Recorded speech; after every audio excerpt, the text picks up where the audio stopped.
Some of the strongest and most unique weapons in Starfield are so easy to miss that you probably don't even know they exist in the first place. Like this fully automatic pistol that fires depleted uranium rounds, or this legendary rifle with some of the highest DPS in the game, which I'll show you how to get in this video. But let's start by exploring the space samurai playstyle in Starfield, as there's even a hidden weapon for that, the Syndicate Enforcer Katana, which is easily missed in the city of Neon. To get started, head down the stairs from the Neon Core District and take the elevator to Ebside. It's here where you'll find Frankie's Grab and Go, which has a secret back entrance to this Syndicate hideout. Now you will be led here eventually as part of a quest, but there's no reason to bother with that because you can just steal the key from Frankie and get straight to work. Now the Syndicate NPCs here will be slightly threatening, but they should not attack you, so feel free to wander the halls, steal some guns and ammo along the way, and then grab the Syndicate Enforcer, which is always found in this weapon case in the final room. Now there's even a back room here with an unguarded military crate that contains even more loot, so grab as much as you can. But for even more stylish samurai action, you should definitely check out today's video sponsor, Phantom Blade Executioners. Executioners is a Kung Fu Punk style action RPG, mixing dark fantasy elements along with Kung Fu and some steampunk thrown in for good measure. I was recently asked to check out this brand new title and tell you what I think, so here we go. And for me, I really enjoyed the dark atmosphere of Phantom Blade Executioners. The first thing you'll probably notice with this game is its vibe and art style, which feels unique. Though the Phantom Blade IP has actually been around for 15 years in China, where it has a huge fan base, so it's well established. But this is the first time the game's releasing outside of China. The story is deep and full of twists, and everything from the music to character design to environments and enemies help to set the tone. And the combat is good. First, you have 4 unique characters you can choose from, each with their own strengths, weaknesses, and of course combat styles. I played primarily as Soul, a skilled warrior and wielder of the Black Blade. Phantom Blade's combat is challenging, but if you are persistent, you will be rewarded. For example, there are a ton of theory crafting and build options you can unlock through the game's combat chain system, and I kept going back into the skill trees to experiment moving certain abilities around to come up with the perfect combo. The things get even deeper when you consider all the available weapons and armor you can equip your character with, as well as customizable phantoms, which can add even more diverse combat options to your build. So overall, I was impressed with Phantom Blade Executioners, and you can download the game and try it for yourself today on iOS and Android using my link below, and it will also come out on PlayStation in 2024. And now let's get back to the video. Next up, we're talking pistols in Starfield and another extremely missable weapon you're only ever going to see if you decide to run bounty missions for the Galactic Bank. You can find Galbank's main office in New Atlantis, located in the commercial district just past Outland, and here you can speak to Landry Hollifield, who will give you some bounties if you don't mind some morally ambiguous work. And after a few missions tracking down delinquent credit holders, you'll eventually get tasks with tracking down a missing mercenary who owes the bank a lot of credits. Now here you'll have several options, including lying to the bank about his whereabouts or just finishing him off, but you can also choose to pay off his debt, and if you do that, you'll get rewarded with a unique soulless pistol for your generosity. But if you want an even more powerful pistol that can also light enemies on fire, then all you need to do next is start the Ryujin questline in the city of Neon.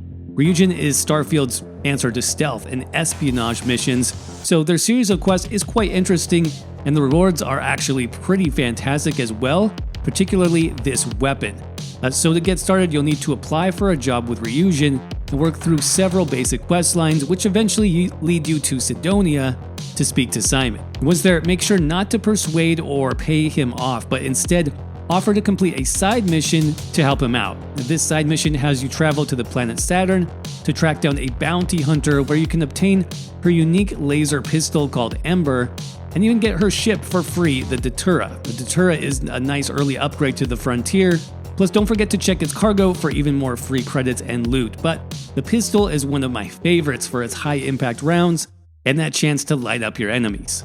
But definitely one of the best pistols in Starfield for fighting on enemy ships and space stations.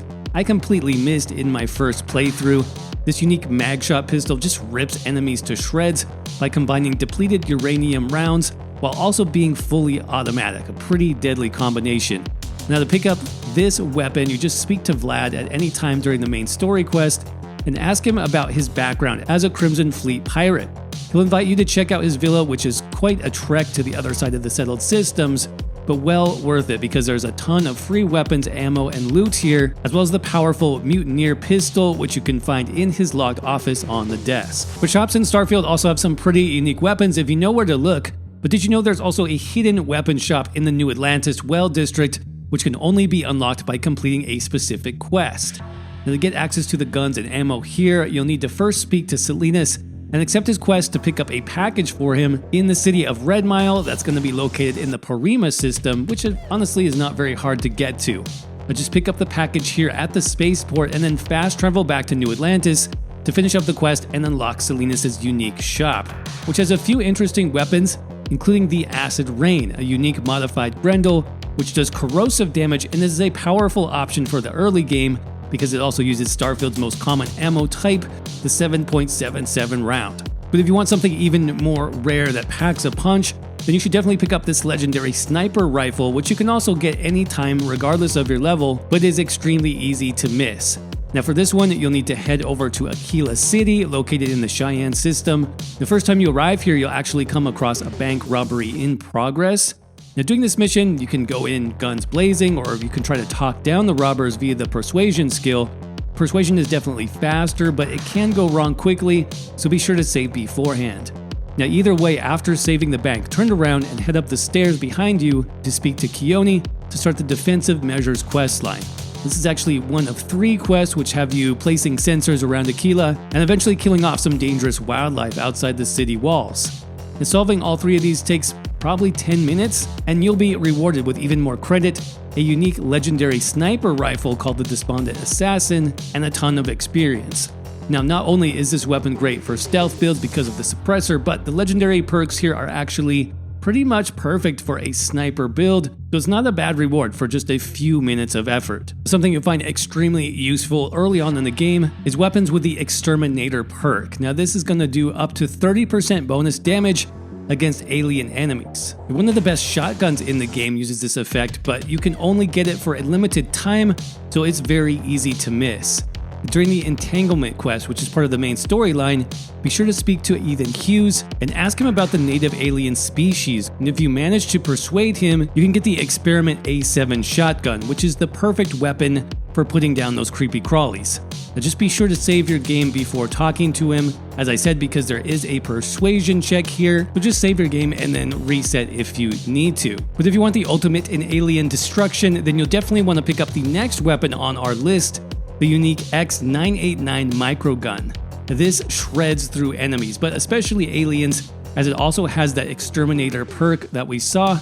The difference obviously is this is a microgun, so that perk is going to benefit every single round, but this weapon can also be obtained in either epic or legendary quality when you get it, meaning you'll get even more perks like Lacerate. Now you get this weapon for free towards the end of the UC Vanguard questline, along with some legendary armor, so this questline is well worth your time. Now I did this quest a bit early myself, so my microgun was only the epic quality, but I believe if you wait until later levels, you can also get a legendary version with 3 perks. But the anti-Xeno suit you get here is also one of my favorite armor sets in the game, and it looks amazing, so this questline should not be missed. But by far the best weapon in the game has to come from yet another faction questline, which is easily missed, especially if you tend to default to playing the good guy like I do in my playthroughs. Now sadly for me, I completely missed this amazing weapon my first time through the game and racked up over 1 million bounty with this faction, making it nearly impossible to get this, so hopefully this video saves you some pain in that regard. But the weapon we are talking about is called Revenant. Now this powerful legendary rifle can be found as part of the Crimson Fleet questline, and it's just one of many unique rewards you can unlock by pursuing the pirate lifestyle. For example, early on in the Crimson Fleet questline, you'll be able to grab the Keel Hauler, a legendary pistol, with some amazing perks and mods built right in. Or you can browse several pirate vendors, all conveniently located in the Crimson Fleet base, to buy some pretty amazing gear and even more unique weapons. And one of my personal favorite options here is a unique rifle called the Power Beat. You can purchase this from Zuri, the vendor, and this is a great weapon in Starfield due to the 1-inch punch perk that's already included on the rifle. But you can make this weapon crazy when you add in some mods like explosive rounds or a fully automatic or burst fire receiver. But every weapon we've talked about on this list so far pales in comparison to the legendary Revenant. you'll be able to find this powerful weapon on the second to last quest for the Crimson Fleet called Eye of the Storm, where you'll find this weapon just sitting on the table in the control room, just waiting to get picked up, so make sure you don't miss this. As I said, you can even pause the quest line here at this point if you don't want to anger either side, and just escape like the true pirate you are with your legendary loot. And this weapon is very impressive. Both the traits and the mods that are built into this thing are nearly perfect. But regardless, this weapon is insane and I highly recommend you pick it up. But I'm also curious, what other powerful and unique weapons have you found during your Starfield playthrough? Let me know what I missed down in the comments section below. And then check out this video next where I go through the best start in Starfield, including even more legendary weapons and armor, free ships, and thousands of free credits. And I will see you there.